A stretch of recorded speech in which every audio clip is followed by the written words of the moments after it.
Hello friends. Okay, 15 questions already हम लोगों ने अपने पिछले एपिसोड में देख लिया है। फटाफट बिना किसी देरी के हम लोग क्वेश्चन नंबर 16 से शुरू करेंगे। Find the value of x if a is equal to this, p is equal to this and a minus b equal to 3।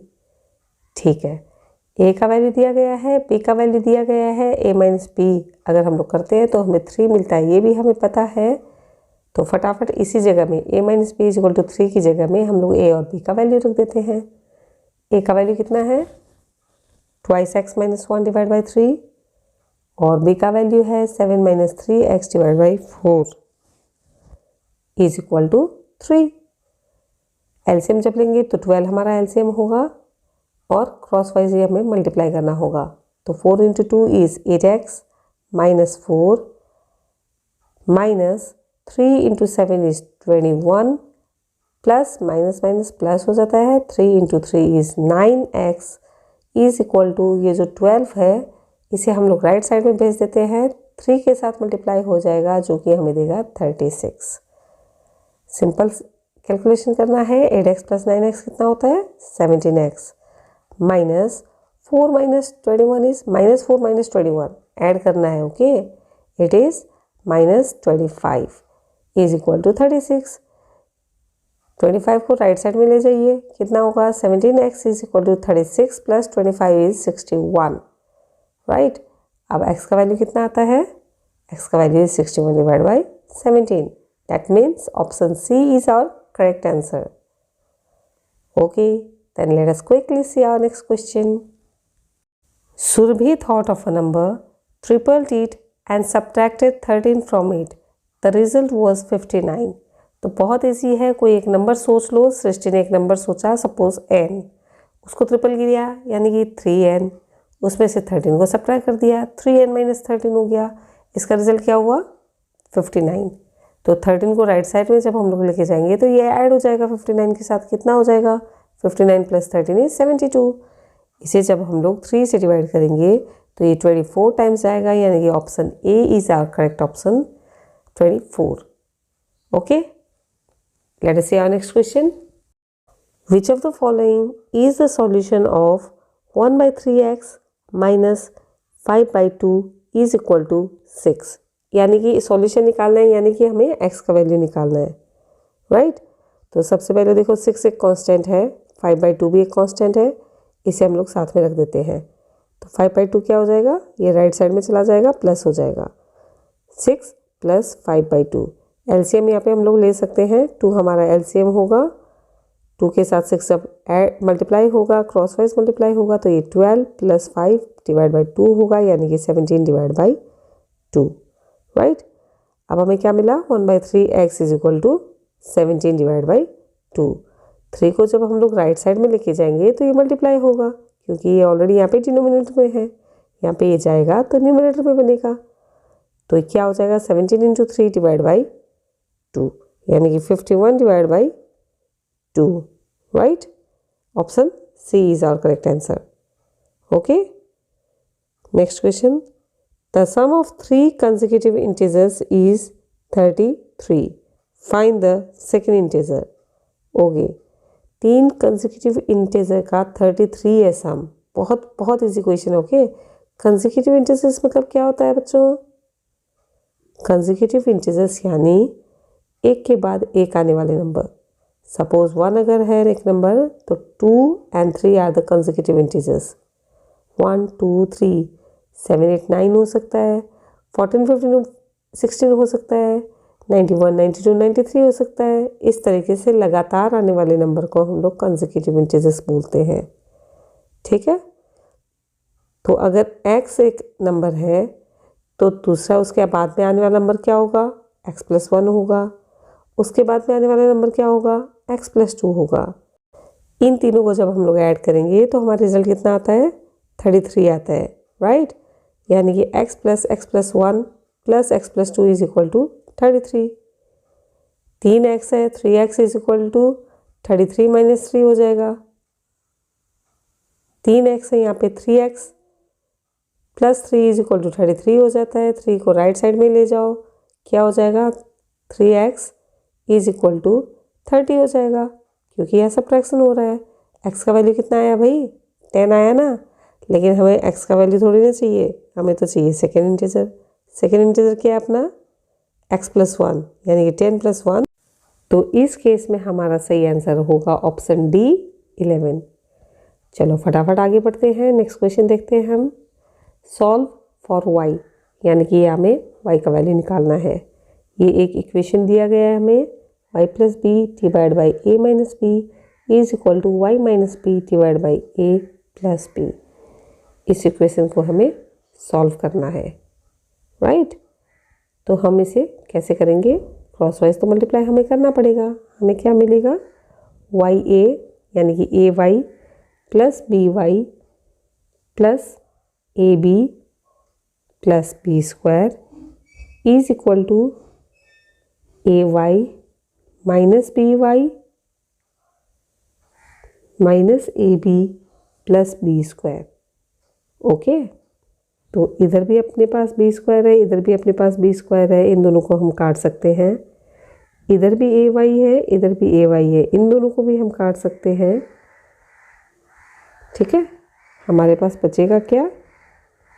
by और इधर ये ऑपोजिट साइन है, देखो इधर by है + by है, इधर -by है, इधर +ab है, इधर -ab है। इसे जब हम लोग एक साइड में लेके जाएंगे, है ना, जब हम लोग एक साइड में लेके जाएंगे तो हमें ऐड करना पड़ेगा। तो by + by हो जाता है 2by is equal to ab को हम लोग इधर ले आते हैं, -ab हो जाता है -2ab। ठीक है, 2 कट कर दो, b और b को भी कट कर दो, y का वैल्यू कितना बचेगा? सिर्फ और सिर्फ -a, यानी कि option C is our correct answer, right. Okay, let us see our next question. One number is twice the another number. If the larger number is subtracted from 60, the result is 5 less than the smaller number subtracted from 55. Find the larger number. Well, easy है question. Question देखिए, डरना तो बिल्कुल भी नहीं है अपने को, राइट। तो one number is twice the another number. एक नंबर सपोज कर लो n है, दूसरा नंबर क्या होगा? ट्वाइस n होगा, right. If the larger number, अब लार्जर नंबर कौन सा होगा? ऑब्वियस है ना, ट्वाइस n ही होगा। If the larger number is subtracted from 60, 60 से लार्जर नंबर को सब्ट्रैक्ट करना है, यानी कि 60 - 2n। 2n - 60 मत लिख देना, गड़बड़ हो जाएगा। क्यों? क्योंकि जो लार्जर नंबर है उसे हम लोग को 60 से घटाना है, ना कि 60 को 2n से घटाना है, राइट। क्वेश्चन को बहुत ध्यान से पढ़िए, बहुत अच्छे से समझना है। हमारा क्या बनेगा लेफ्ट साइड का part? 60 - 2n। The result is, मतलब इज इक्वल टू, रिजल्ट क्या हमें मिलेगा? 5 less than the smaller number subtracted from 55। Smaller number हमारा n है, इसे जब हम लोग 55 से सब्ट्रैक्ट करेंगे, 55 - n, और उसमें भी 5 लेस होगा, -5 करेंगे, तब जाके हमारा इक्वेशन बनेगा, है ना। ये जो 55 - n आएगा उसमें भी हमें 5 लेस करना पड़ेगा, तब जाके हमें 60 - 2n का वैल्यू बराबर मिलेगा। तो क्या हुआ हमारा equation? 60 - 2n is equal to 55 - n -5। -5 को इधर से घटा दो, ये हो जाएगा 50 - n, है ना। कांस्टेंट को एक साथ रख दो, वेरिएबल्स को एक साथ रख दो। तो हमें यहाँ पे क्या मिलेगा?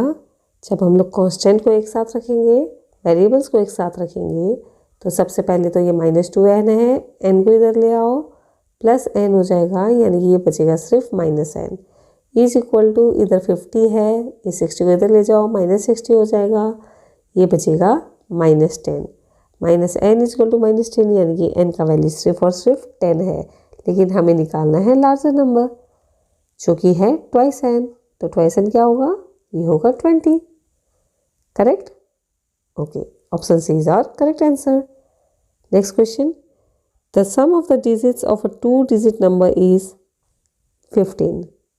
दो नंबर्स को अगर हम लोग ऐड करें 2 डिजिट नंबर के 2 नंबर्स, 2 डिजिट नंबर्स में 2 नंबर्स होते हैं ना, इन दोनों को जब हम लोग ऐड करेंगे तो हमारा सम कितना आएगा, 15 आएगा, right. If the number formed by reversing the digit is less than the original number by 9, then find the original number. तो सबसे पहले हमें क्या करना पड़ेगा, यूनिट डिजिट और टेंस डिजिट, ये जो 2 डिजिट होता है इनका सम कितना होता है, 15 होता है। ओके, तो अगर इनमें से एक अगर x है तो दूसरा क्या होगा, 15 माइनस x होगा। तो यूनिट डिजिट को हम लोग x मान लेते हैं, तो टेंस डिजिट हमारा क्या होगा, 15 माइनस x होगा। लेकिन वेट, सिर्फ 15 माइनस x नहीं होगा, इसे हमें 10 से मल्टीप्लाई करना पड़ेगा।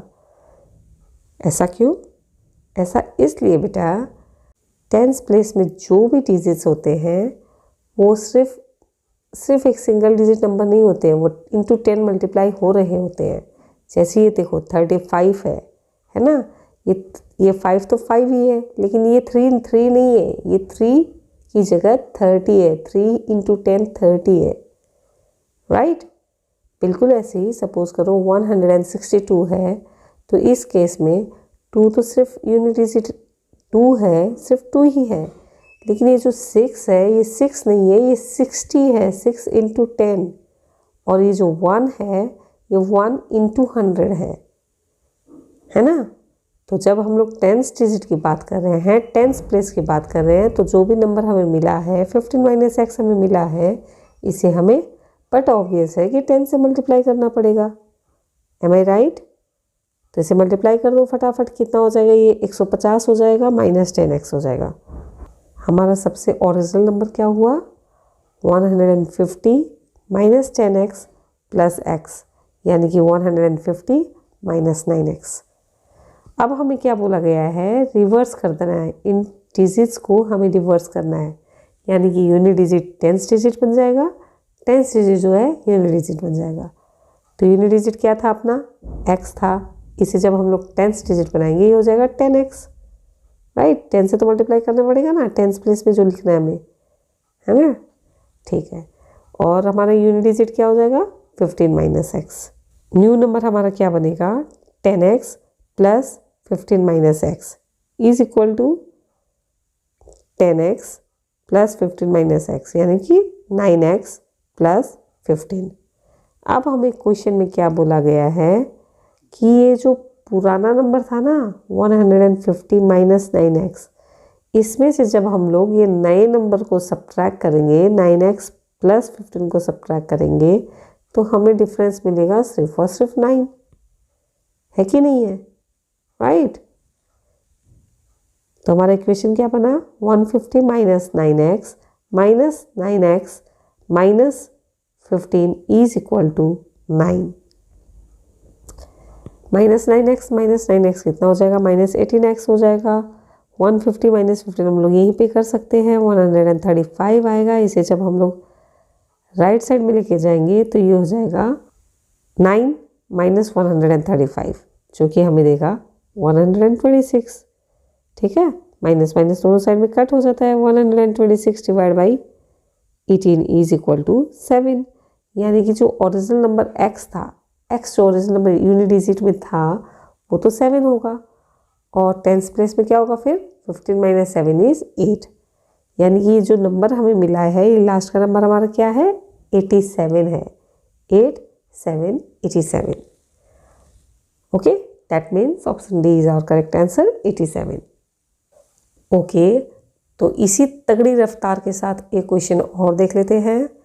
If 2/3 x plus 1 is equal to 7/3, then find the value of x plus 2 divided by 2x minus 1। तो सबसे पहले तो यहाँ हमें x का वैल्यू निकालना पड़ेगा, तभी तो हम लोग यहाँ पे पुट कर सकेंगे, है ना। तो क्या करेंगे हम लोग, ये जो 1 है इसे हम लोग पहले राइट हैंड साइड में लेके जाएंगे, तो ये 7/3 माइनस 1 हो जाएगा। एलसीएम हम लोग ले सकते हैं, तो हमें देगा 7 minus 3 divide by 3 is equal to 4/3, ठीक है। यानी कि 2/3 x is equal to 4/3, 3 cut कर दो, 4 और 2 को भी कट कर दो, कितना आएगा x का वैल्यू, सिर्फ और सिर्फ 2, है ना। अब इस 2 को हमें यहाँ पे रखना है, तो ऊपर हो जाएगा 2 + 2 यानी ये 4 और नीचे हो जाएगा 2 × 2 यानी ये 4 - 2 है ना। तो ऊपर 4 नीचे 2 यानी ये इसका वैल्यू कितना आएगा 2 आएगा। ऑप्शन बी इज और करेक्ट आंसर। ऐसे उलझा के रखा था, कितना जल्दी कर लिया हम लोगों ने तो, राइट। चलो एक और क्वेश्चन देखते हैं फटाफट। If 3t - 2 / 4 - 2t + 3 / 3 is equal to 4/6 - t, then which of the following is true? t का वैल्यू क्या निकलेगा? चलो करके देखना पड़ेगा, और क्या कर सकते हैं भाई हम लोग। तो सबसे पहले तो इस t को इधर ले आओ ना यार। इस एक वेरिएबल को राइट साइड में रखने का क्या फ़ायदा, इसे भी इधर ले आओ। एलसीएम हमारा क्या बनेगा, 4 और 3 का एलसीएम ऑब्वियसली 12 है। क्रॉस वाइज मल्टीप्लाई कर दो, 3 × 3 is 90 minus 3 2 = 6 minus 4 × 2 is 80 minus plus minus हो जाएगा, 4 × 3 इज 12 हो जाएगा -12, और इधर जो t बचा है ये -t + t है इंटू 12 मल्टीप्लाई हो जाएगा, जो कि हमें देगा +12t इज इक्वल टू 4/6। तो सबसे पहले ये एलसीएम को 12 और 6 को काट दो, यहाँ पे सिर्फ 2 बचेगा। ये 2 जब राइट हैंड साइड में जाएगा तो ये 4 के साथ मल्टीप्लाई होके हो जाएगा 8। ओके, अब इधर का सिर्फ ऐड सब्ट्रैक्ट करना है, फटाफट करते हैं। तो 90 - 80 कितना होता है, सिर्फ t होता है, इसमें 12 को ऐड कर दो, ये हो जाएगा 13t। और इधर -6 - 12 कितना होता है, -18 होता है। इसे जब हम लोग राइट साइड में लेके जाएंगे तो ये +18 हो जाएगा, 8 के साथ ऐड हो जाएगा, 13t इज इक्वल टू 26 हो जाता है। यानी कि t का वैल्यू सिर्फ और सिर्फ 2 है। ऑप्शन ए ही हमारा करेक्ट आंसर है। Next question, divide 68 into 2 parts in such a way that 4/7 of one part is equal to 2/5 of the other. Find the greater part. Wow, मज़ेदार है ना। चलो 68 को 2 टुकड़े कर दो, ठीक है। एक स्मॉलर पार्ट होगा, एक बड़ा पार्ट होगा, ठीक है। Okay, in such a way that 4/7 of one part, ठीक है। तो 68 को जब हम लोग 2 टुकड़े करेंगे तो सपोज करो एक तो x है, तो दूसरा क्या होगा, 68 - x होगा, है ना। तो x का हम लोग क्या करेंगे, in such a way that 4/7 of one part, यानी कि 4/7 of x is equal to 2/5 of 68 - x। Yes और no, find the greater number. चलो, तो ऑब्वियसली 68 - x ये जो है इसका वैल्यू हमें निकालना है ना। तो ठीक है, हमारा इक्वेशन क्या बना, 4/7 x is equal to 2/5 68 - x। Okay, तो सॉल्व कर लो। 4/7 x को तो ऐसे जैसे है वैसे का वैसे रखो, इधर हम लोग को मल्टीप्लाई करना पड़ेगा, 136 - 2x हो जाता है। अब इस 5 को हम लोग को क्रॉस वाइज मल्टीप्लाई करना पड़ेगा 4 के साथ, जो कि हमें देगा 20x। 7 हो जाएगा इस पूरे के साथ मल्टीप्लाई, जो कि हमें देगा 7 × 136 is 7 6 42, 7 3 21 + 4 is 25, 7 1 7 + 2 is 9, 952 - 7 2 = 14x। 14x को जब हम लोग लेफ्ट साइड में लेके आएंगे तो ये ऐड अप होगा, 20 + 14 is 34x is equal to 952। x का वैल्यू फटाफट हम लोग डिवाइड करके निकाल सकते हैं। 952 / 34 इज इक्वल टू, ये 2 टाइम्स आएगा, फिर ये 8 टाइम्स आएगा। यानी कि एक नंबर क्या हुआ, एक नंबर तो 28 हुआ, और दूसरा नंबर क्या होगा, 68 - 28 इज 40। तो लार्जर नंबर क्या हुआ अपना, 40 हुआ। यानी कि option C 40 is our correct answer. Moving on to our next question, the difference between two positive integers is 54. The quotient when one integer is divided by the other is 4. Find the sum of two integers. Okay, we are given with two integers. दो integers है हमारे पास जिनका difference, जिनको अगर हम लोग minus करें तो रिजल्ट क्या आएगा, 54 आएगा। और जब एक इंटीजर को दूसरे इंटीजर से डिवाइड करें तो कोसेंट क्या आएगा, 4 आएगा। तो इन दो इंटीजर्स का सम क्या होता है, ठीक है। चलो एक इंटीजर को हम लोग मान लेते हैं x, तो दूसरा क्या होगा x प्लस 54, है ना। अगर एक x है तो दूसरा क्या होगा x प्लस 54, राइट। क्यों? क्योंकि दोनों का डिफरेंस 54 है। दोनों को अगर सब्ट्रैक्ट करते हैं तो 54 आएगा।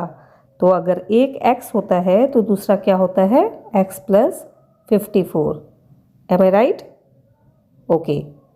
अब हमें दिया गया है इन दोनों इंटीजर्स को अगर हम लोग डिवाइड करेंगे तो कोसेंट 4 आएगा। तो हम लोग को क्या करना पड़ेगा, x plus 54 divide by x is equal to 4। अच्छा, अब यहाँ पे थोड़ा सा ध्यान देना, x plus 54 divide by x क्यों किया मैंने, x divide by x plus 54 क्यों नहीं किया। तो यहाँ पे सिर्फ समझने वाली बात इतनी ही है कि x तो छोटा नंबर है, राइट। x छोटा नंबर है, x प्लस 54 बड़ा नंबर है। क्यों? क्योंकि इसी x में 54 ऐड हो रहा है, तो ऑब्वियसली ये x प्लस 54 ही बड़ा नंबर होगा। और क्योंकि हमारा कोसेंट 4 है, एक होल नंबर है, यानी कि जो डिवाइज़र होगा वो ऑब्वियसली छोटा होगा, यानी कि डिवाइज़र डिनोमिनेटर बनेगा और डिविडेंड x प्लस 54 न्यूमरेटर बनेगा। Am I clear? I think चीज़ें समझ में आ गई होगी।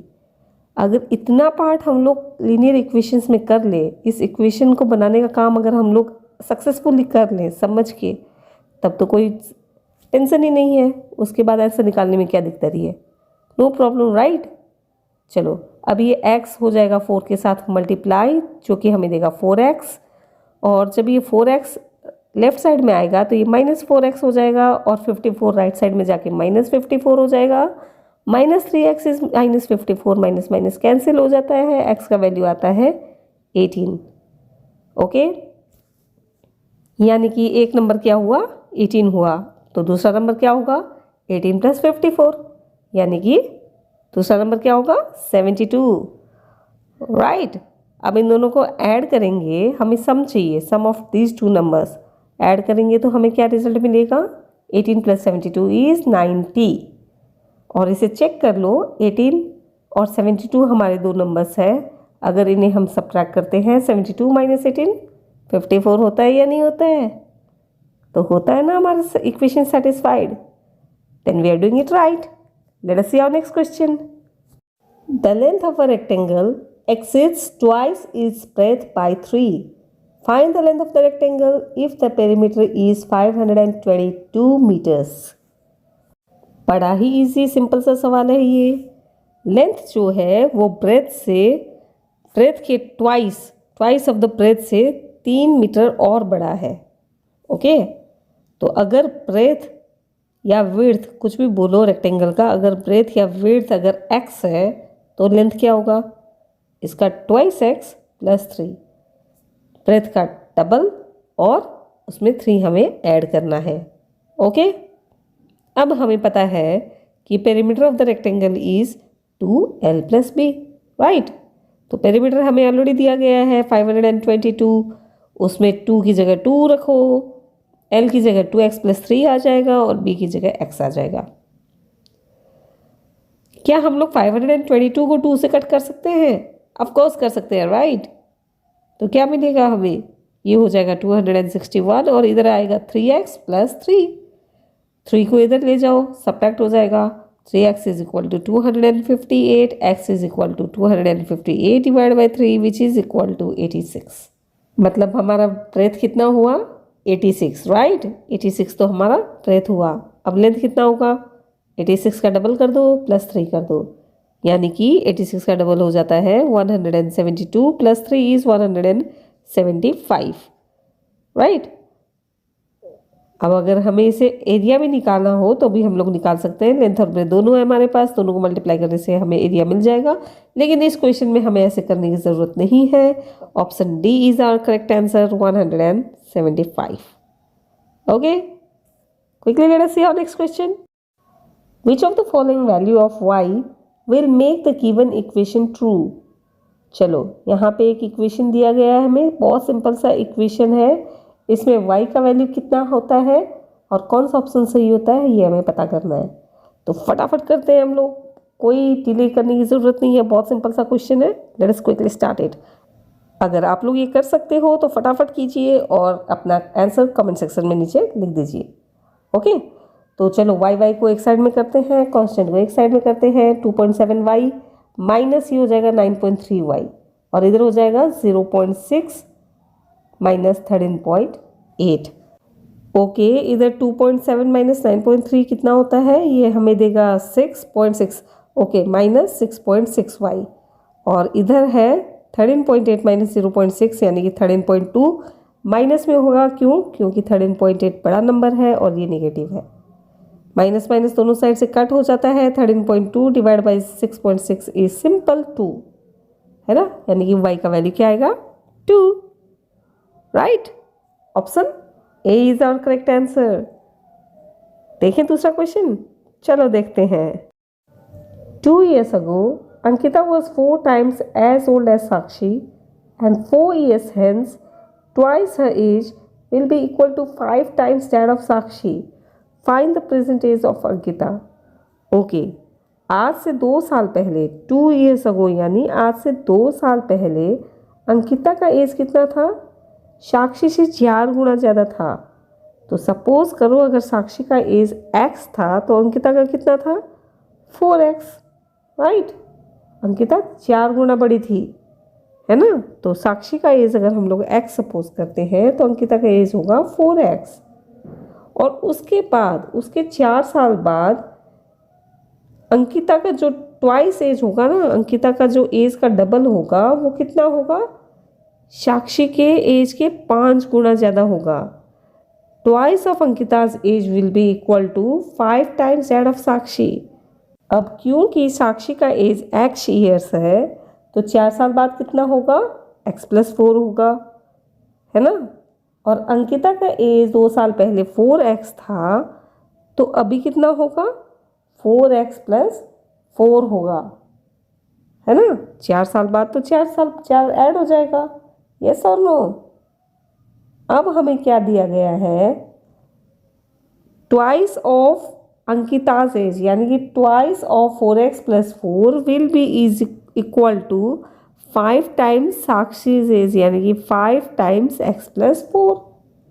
ये हमारा इक्वेशन बनता है 2 4x+4 is equal to 5x+4।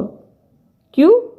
क्योंकि 4 साल बाद जो 2 साल पहले का एज था उसके 4 साल बाद अंकिता का जो एज का डबल होगा वो साक्षी के एज के 5 गुना ज़्यादा होगा।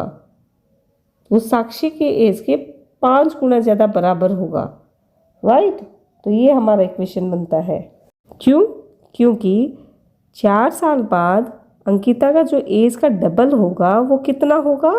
वो साक्षी के एज के 5 गुना ज़्यादा के बराबर होगा। साक्षी का जो एज है उसे 5 से अगर हम लोग मल्टीप्लाई करेंगे तो वो कितना होगा? अंकिता के एज का डबल होगा, राइट। तो ये हमारा इक्वेशन बन गया। अब हमें इसे फटाफट सॉल्व करना है। तो सबसे पहले हम लोग ब्रैकेट खोलेंगे यहाँ पे। 2 × 4 is 8x + 8 is equal to 5x + 20। अब x को एक साथ ले आओ, 5x को जब इधर लेके आओगे तो वो 3x हो जाएगा। 8x - 5x इज 3x और 8 इधर चला जाएगा 20 से सब्ट्रैक्ट होने के लिए, तो 20 - 8 इज 12। ओके, तो 3x = 12 यानी कि x = 4, राइट। तो इसे हमें क्या पता चला? x क्या है? x साक्षी का एज है 2 साल पहले का। 2 साल पहले साक्षी x ईयर्स की थी, यानी कि 2 साल पहले साक्षी 4 ईयर्स की थी। तब अंकिता कितनी थी? अंकिता तब थी 4x यानी कि 4 × 4 इज 16 ईयर्स की थी। लेकिन वो तब थी, 2 साल पहले थी भाई। आज कितनी है? आज अगर 2 साल पहले अगर 16 थी तो ऑब्वियसली आज तो 18 ईयर्स की होगी। 16 + 2 इज 18, यानी कि option B is our correct answer. 18 is our correct answer. चलो एक और क्वेश्चन देख लेते हैं।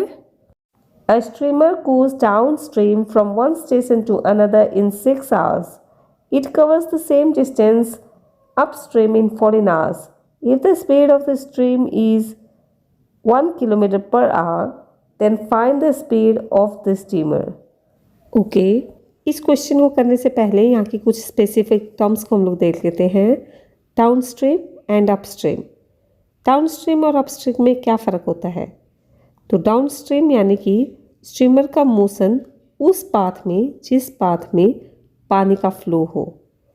अगर पानी का फ्लो और स्टीमर का मोशन एक ही डायरेक्शन में है तो उसे हम लोग डाउनस्ट्रीम कहते हैं, और अगर ये दोनों ऑपोजिट डायरेक्शन में हैं तो उसे हम लोग अपस्ट्रीम कहते हैं. कहने का मतलब ये है कि डाउनस्ट्रीम जब स्पीड होगा, डाउनस्ट्रीम की तरफ जब स्पीड होगा स्टीमर का, तब जो पानी का स्पीड है वो उसमें ऐड हो जाएगा. क्यों? क्योंकि अगर स्टीमर एक डायरेक्शन में जा रहा है तो उसका एक फोर्स है, राइट, उसका एक स्पीड है, एक स्पीड से वो जा रहा है, और उसी दिशा में क्योंकि पानी का भी फ्लो है तो पानी का जो स्पीड है वो भी तो फोर्स दे रहा है ना, वो भी तो पुश कर रहा है ना स्टीमर को, है ना. तो जो पानी का स्पीड होता है वो इसकी स्पीड में ऐड हो जाता है, जो कि इसका रिलेटिव स्पीड देता है. लेकिन अपस्ट्रीम के केस में क्या होगा? पानी का फ्लो एक साइड में है, स्टीमर का फ्लो ऑपोजिट साइड में है. इसके कारण क्या होगा? जो पानी का स्पीड है वो हमें रिड्यूस करना पड़ेगा, वो हमें सब्ट्रैक्ट करना पड़ेगा स्टीमर की स्पीड से. ओके, चलो अब इस क्वेश्चन को हम लोग देख लेते हैं. सबसे पहले तो हम लोग let the speed of the steamer be x. ठीक है, स्टीमर का स्पीड अगर एक्स है और पानी का स्पीड, स्ट्रीम का स्पीड कितना है? 1 किलोमीटर पर आवर ऑलरेडी हम लोग को दिया हुआ है. तो डाउन स्ट्रीम स्पीड क्या होगा? x+1 है ना. डाउन स्ट्रीम स्पीड क्या होगा? x के साथ 1 को ऐड करेंगे kilometre per our. Upward stream क्या होगा? x-1, right. और हमें क्या पता है डिस्टेंस का फॉर्मूला क्या होता है? Distance is equal to speed into time. अब स्पीड अपने पास ऑलरेडी है. अब क्वेश्चन हमें क्या कह रहा है कि डाउनस्ट्रीम में एक पर्टिकुलर डिस्टेंस कवर करने के लिए स्टीमर को 6 आवर्स लगते हैं, लेकिन वही डिस्टेंस कवर करने के लिए अपस्ट्रीम मोड में उसे 11 आवर्स लगते हैं. तो डिस्टेंस तो सेम है, तो हमारा फॉर्मूला क्या बनेगा? 6x+1 is equal to 14x-1. ये हो गया हमारा टाइम और ये हो गया हमारा speed. Speed into time is equal to distance, और क्योंकि डिस्टेंस दोनों सेम है तो ये हमारा इक्वेशन बनता है, राइट. समझ में आया ना? अब चलो, जब इक्वेशन बन चुका है तब तो हमें कुछ भी नहीं करना है, बहुत सिंपल हो जाता है हमारा काम. 6 और 14 को सबसे पहले हम लोग चॉपिंग कर देते हैं. इधर 3 बच जाएगा, इधर 7 बच जाएगा. अब ब्रैकेट्स को खोल देते हैं. 3x+3 is equal to 7x-7, right. x को एक साइड में रखो, कॉन्स्टेंट्स को एक साइड में रखो, तो 3x - 7x हो जाएगा -4x, और इधर -7 -3 हो जाएगा -10, राइट. तो -10/4 इज इक्वल टू 2.5. माइनस दोनों कट हो जाता है ना. तो स्पीड क्या हुआ हमारा? Speed is equal to 2.5, x is equal to 2.5 kilometre per hour, यानी कि option C is our correct answer, right. Let us see our next question now. Which of the following equation is not a linear equation in one variable? Okay, 4 options दिए हुए हैं. 1 variable में linear equation कौन सा नहीं है? तो option A में तो सिर्फ और सिर्फ x ही है, तो ये तो है. ऑप्शन बी में भी सिर्फ और सिर्फ y है, तो ये भी है. ऑप्शन सी में 2 वेरिएबल है, देखो x भी है y भी है. So option C is our correct answer. It is not a linear equation in 1 variable, it is a linear equation in 2 variable. Okay, then let us move to our next question. Mohit has currency notes of denominations 100, 50 and 10 respectively. The ratio of the numbers of these notes is 2:3:5. The total cash with Mohit is rupees 6,50,000. How many notes of rupees 50 does he have? Very simple but interesting question. Mohit एक लड़का है जिसके पास बहुत सारे notes हैं। ₹100 के बहुत सारे नोट्स हैं, ₹50 के बहुत सारे नोट्स हैं और ₹10 के बहुत सारे नोट्स हैं। और ये सारे मिला के कितने हैं?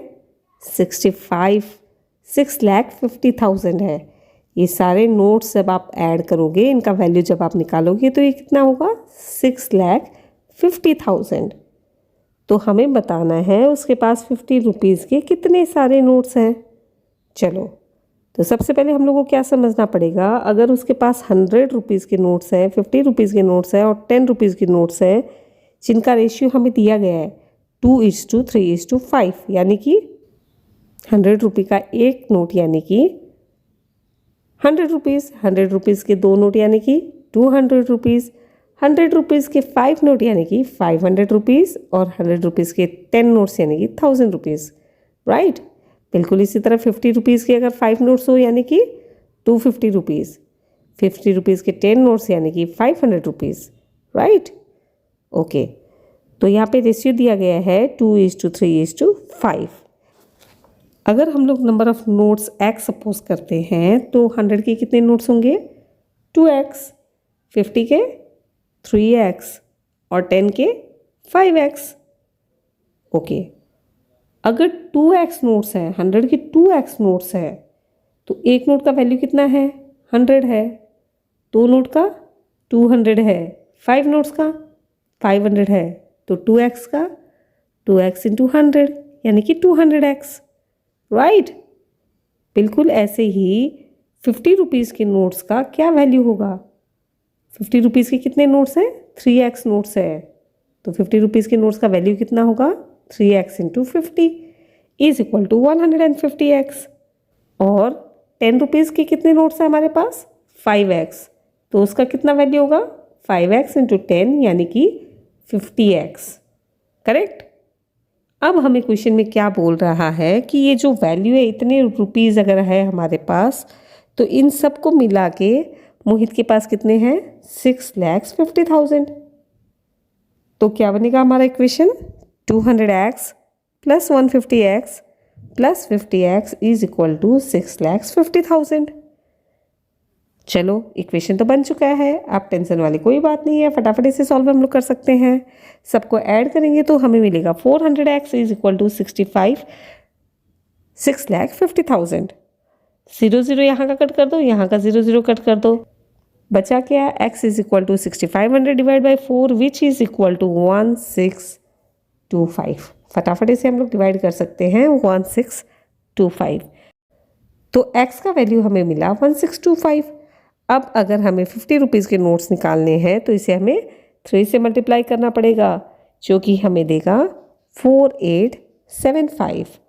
Option C is our correct answer. Am I clear now? चलो, let's move on to our next question. Solve for y। Okay, बड़ा सा इक्वेशन दिया गया है जिसमें हमें y का वैल्यू निकालना है। तो क्या कर सकते हैं इसमें हम लोग? कुछ ऐसा जो हम लोग फटाफट कर सके। जल्दी जल्दी हमें देखना पड़ेगा। What can we do, what can we do, what can we do. तो चलो, इसमें हम लोग सबसे पहले ब्रैकेट ही खोलेंगे। ये हो जाता है 21y - 3/4, ठीक है। आगे क्या बचेगा? आगे माइनस, यहाँ पे हम लोग एलसीएम ले लेते हैं। 2 × 3 इज 6y -1, माइनस और माइनस मिलके हो जाएगा +y। 6y - 1 + y/2 is equal to, इधर राइट हैंड साइड पे भी हमें एलसीएम लेना होगा, जो कि हमें देगा 4y + 6, करेक्ट। चलो, वापस एक बार एलसीएम ले लेते हैं। लेफ्ट हैंड साइड में 4 और 2 का एलसीएम 4 होगा, जो कि हमें देगा 21y - 3, और इधर 6y और y हो जाता है 7y। जब इसे हम लोग एलसीएम 4 है तो 2 से मल्टीप्लाई करेंगे तो हमें मिलेगा 14y - 14y, माइनस और माइनस हो जाता है प्लस, 1 × 2 इज 2 अपॉन, ये देखो ये था, यहाँ पे भी 4 रहेगा, यहाँ पे भी राइट हैंड साइड में भी 4 रहेगा। दोनों को 4 को हम लोग काट सकते हैं, तो राइट साइड में हमारे पास सिर्फ 4y + 6 बचेगा। चलो, 21y - 14y कितना होता है? 7y होता है, और ये 4y भी इधर आ जाएगा तो 7y - 4y कितना हो जाएगा? 3y हो जाएगा। राइट हैंड साइड में कांस्टेंट को ले जाना है, 6 + 3 हो जाएगा, ये 3 इधर जाएगा तो +3 हो जाएगा 9, और ये -2, 9 - 2 इज 7, यानी कि y का वैल्यू कितना आएगा, y का वैल्यू हमें मिलेगा 7/3 which is option A. So option A 7/3 is our correct answer. Quickly let us move to our next question.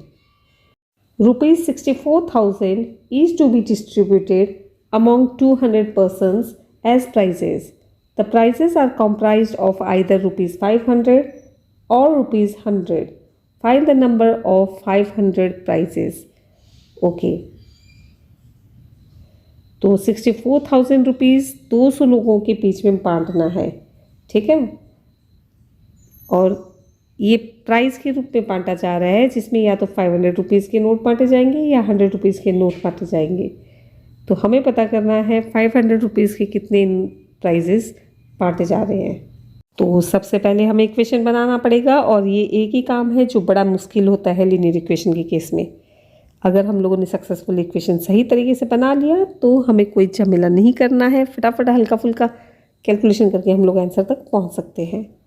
इस केस में हम लोग क्या करेंगे, हमें निकालना है 500 रुपीज़ के कितने प्राइजेस हैं। तो let us suppose that the number of prizes of rupees 500 be x, और हमें तो ये ऑलरेडी पता है कि टोटल नंबर ऑफ प्राइजेस कितने हैं, 200 है। अगर उन 200 में से x अगर 500 रुपीज़ के प्राइस हुए तो 100 रुपीज़ के प्राइस कितने होंगे, ऑब्वियसली 200 - x, राइट। चलो अब ये भी हमें पता है कि x प्राइसेस हमारे 500 रुपीज़ के हैं, यानी कि 500 रुपीज़ कितने को डिस्ट्रीब्यूट किए गए, 500 × x को, है ना, और 100 रुपीज़ कितने को डिस्ट्रीब्यूट किए गए, 100 × 200 - x, ओके।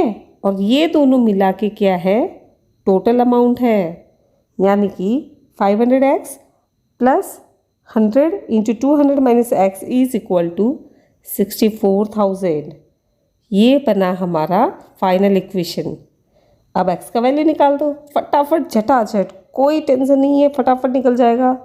ये 500x को 500x ही रखेंगे, 100 × 200 हो जाता है 20,000 - 100x इज इक्वल टू 64,000। 20,000 को हम लोग राइट हैंड साइड में लेके जाएंगे तो हमें मिलेगा 44,000, और इधर कितना हो जाता है, 500x - 100x इज 400x, ठीक है। 0 0 0 0 काट दो, हमें क्या मिलेगा, 440 divide by 4 is equal to 110, यानी कि option B is our correct answer. 500 rupees के कितने प्राइजेस बांटे गए, 110 प्राइजेस बांटे गए, और 100 के कितने बांटे गए फिर, 90। 200 - 110 इज 90, राइट। लेकिन हमें ये नहीं चाहिए, हमें सिर्फ 500 के प्राइजेस के बारे में ही जानना है। तो option B is our correct answer. Quickly let us see our next question.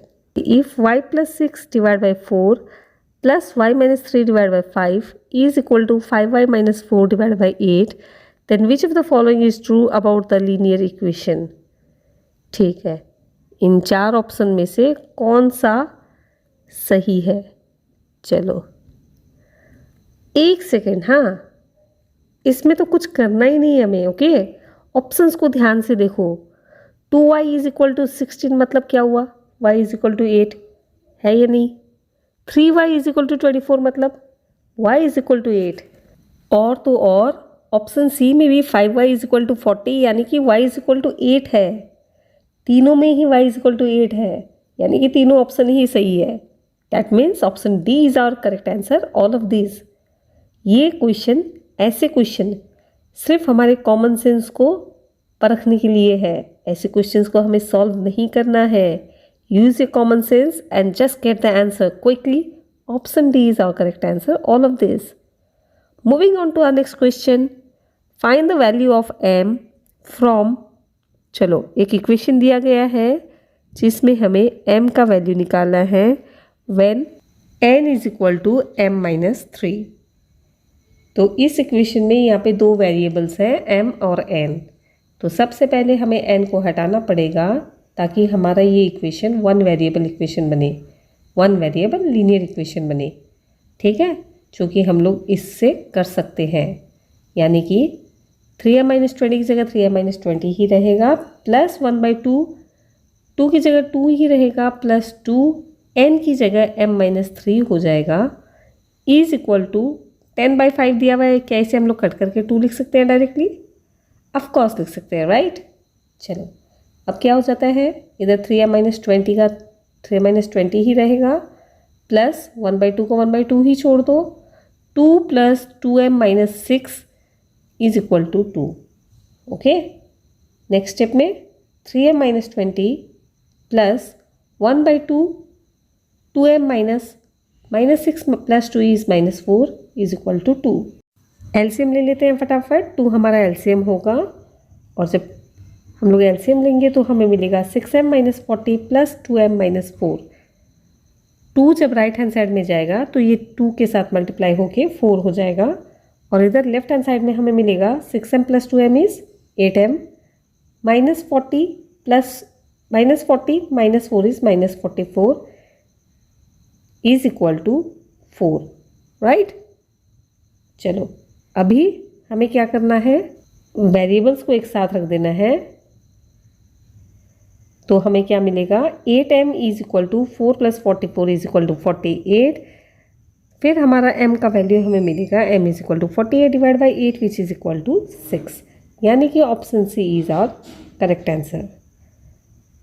Late us see our next question. If 3/4 of an even number exceeds 2/5 of the same number by 7, find the even number. Okay, तो सबसे पहले तो even number को suppose करो, let the even number be x, ठीक है। 3/4 of N even number मतलब 3/4 of x exceeds 2/5 of the same number by 7, मतलब 3/4x is equal to 2/5x plus 7। Find the number, मतलब x का value हमें निकालना है। चलो फटाफट निकाल लेते हैं, तो कोई बड़ा बात नहीं है, ये हमारा इक्वेशन बन गया। 3/4x is equal to 2/5x plus 7। तो 2/5x को इधर लिया हो, क्या हो जाएगा, 3/4x minus 2/5x is equal to 7। LCM लेना है, 20 हमारा एलसीएम बनेगा। इधर हमें मिलेगा 15x minus 8x, 15x minus 8x, direct cross wise multiply किया, okay. 5 × 3 is 15x minus 8x is equal to 7। इन दोनों को सब्ट्रैक्ट कर दो, 7x इज इक्वल टू 7 × 20। मैंने इसे कट नहीं किया है क्योंकि यहाँ पे 7 और 7 आराम से कट हो सकता है, यानी कि x का वैल्यू कितना है, 20 है। So that is our final answer, x is equal to 20। Next question, how many kilos of sugar worth rupees 72 per kg should be mixed with 10 kg of sugar worth rupees 90 per kg to produce a mixture which will cost rupees 78 per kg? Okay, तो अलग अलग qualities के sugar को हमें mix करना है। एक है 72 रुपीज़ वाला, एक है 90 रुपीज़ वाला, ठीक है। इन दोनों को मिक्स करके हमें क्या बनाना है, हमें एक 78 रुपीज़ वाला शुगर बनाना है, ठीक है। तो 90 रुपीज़ वाला जितना शुगर है इसका तो वेट हमें ऑलरेडी दिया गया है, 10 kg है। हमें निकालना है 72 रुपीज़ का कितना शुगर हम लोग लेंगे, ठीक है। तो 90 रुपीज़ का अगर 1 किलो चीनी है तो 10 किलो चीनी का कितना लगेगा, 900, राइट। और 72 रुपीज़ का अगर 1 किलो चीनी है और x किलो हम लोग चीनी लेते हैं तो x किलो का कितना लगेगा, 72x, ओके। और ये दोनों को जब हम लोग मिक्स करते हैं तो हमें कौन सा शुगर मिलता है, 78 रुपीज़ वाला शुगर मिलता है। तो 78 रुपीज़ में कितना किलो चीनी है, एक तो x किलो चीनी है और एक और क्या है, 10 किलो चीनी है, यानी कि 78 मल्टीप्लाई होगा x प्लस 10 से। So what is our final equation, 72x plus 900 is equal to 78x plus 10, okay. Bracket खोल देते हैं फटाफट, 72x plus 900 is equal to 78x plus 780। Constant को एक साइड, वेरिएबल को एक साइड, एकमात्र फंडा है लीनियर इक्वेशंस को सॉल्व करने का, इनफैक्ट कोई भी इक्वेशन को सॉल्व करने का, ओके। चलो 72x minus 78x is 78x जब लेफ्ट साइड में आएगा तो ये -78x हो जाएगा, यानी कि -6x ये बनता है। और इधर 780 माइनस 900 इज, ये कितना बनता है? ये बनता है -120। माइनस माइनस कट हो जाता है, x is equal to 120 divide by 6 यानी कि 20। सो हमें 72 रुपीज़ का 20 किलो चीनी लेना होगा। उसमें जब हम लोग 90 रुपीज़ का 10 किलो चीनी ऐड करेंगे तो हमें कौन सा चीनी मिलेगा? 78 रुपीज़ का चीनी मिलेगा, जो कि कितना होगा? 30 किलो होगा। ओके, एवरेज प्राइस है ये और कुछ नहीं। Quickly let us see our next question. हमारा सही आंसर क्या हुआ यहाँ पे? हमारा सही आंसर हुआ option D, 20 is our correct answer. Now let us see our next question. Okay, इस क्वेश्चन में तो एक अजीब सा इक्वेशन दिया गया है और इसमें हमें 2m का वैल्यू निकालना है। इक्वेशन बहुत ही ईजी है, लेकिन जस्ट मल्टीप्लिकेशन में हमें थोड़ा सा ध्यान देना पड़ेगा। तो कुछ नहीं कर सकते, यहाँ पे हमें एलसीएम लेना पड़ेगा। m-1 और m-2 हमारा एलसीएम होगा। क्रॉस वाइज मल्टीप्लाई कर देते हैं। 3m-2 - 2m-1, okay, whole upon m-1 m-2 is equal to 1 by m-3। ठीक है, ब्रैकेट खोल दो फटाफट। 3m - 6 हो जाता है, -2m + 2 हो जाता है। अब एक क्रॉस वाइज मल्टीप्लाई होगा m-3 से, और ये जो m-1 और m-2 है ना, ये भी इधर क्रॉस वाइज मल्टीप्लाई हो जाएगा 1 से, और इसका जब हम लोग ब्रैकेट खोलेंगे तो हमें मिलेगा m² - 3m + 2। ठीक है, ये बहुत इजी है और उर्ध्व हम सूत्र से हम लोग 1 स्टेप में मल्टीप्लिकेशन कर सकते हैं। इधर क्या बचा? 3m - 2m is m, -6 + 2 is -4, m-4 m-3 is equal to m² - 3m + 2। इसको भी हमें मल्टीप्लाई करना होगा। हमें मिलेगा m × m is m² - 3m - 4m is -7m + 12 is equal to m² - 3m + 2। m² तो हर हाल में कट होना पड़ेगा, क्योंकि ये linear equation in one variable है और लीनियर इक्वेशन में स्क्वायर का तो कोई काम नहीं है। ठीक है, -7m, ये 3m इधर आ जाएगा, +3m हो जाएगा, जो कि हमें देगा -4m, और इधर ये 12 चला जाएगा लेफ्ट राइट हैंड साइड में, तो ये माइनस हो जाएगा। 2 - 12 इज -10। माइनस माइनस कट हो जाता है। 4m का वैल्यू अगर 10 है तो 4m का आधा 2m का वैल्यू होगा 5, यानी कि हमारा करेक्ट आंसर क्या हुआ? Option B, 5 is our correct answer.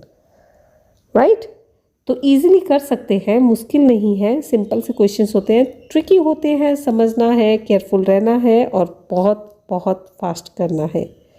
तो 40 क्वेश्चंस हम लोगों ने ऑलरेडी देख लिए हैं और 20 क्वेश्चंस हमें देखने हैं, लेकिन क्योंकि वीडियो ऑलरेडी बहुत बहुत लंबा हो चुका है, so let us stop it right here and we will see you next in our next episode. Till then, keep loving maths, stay healthy, stay happy, and stay safe. Thank you for watching. Bye-bye.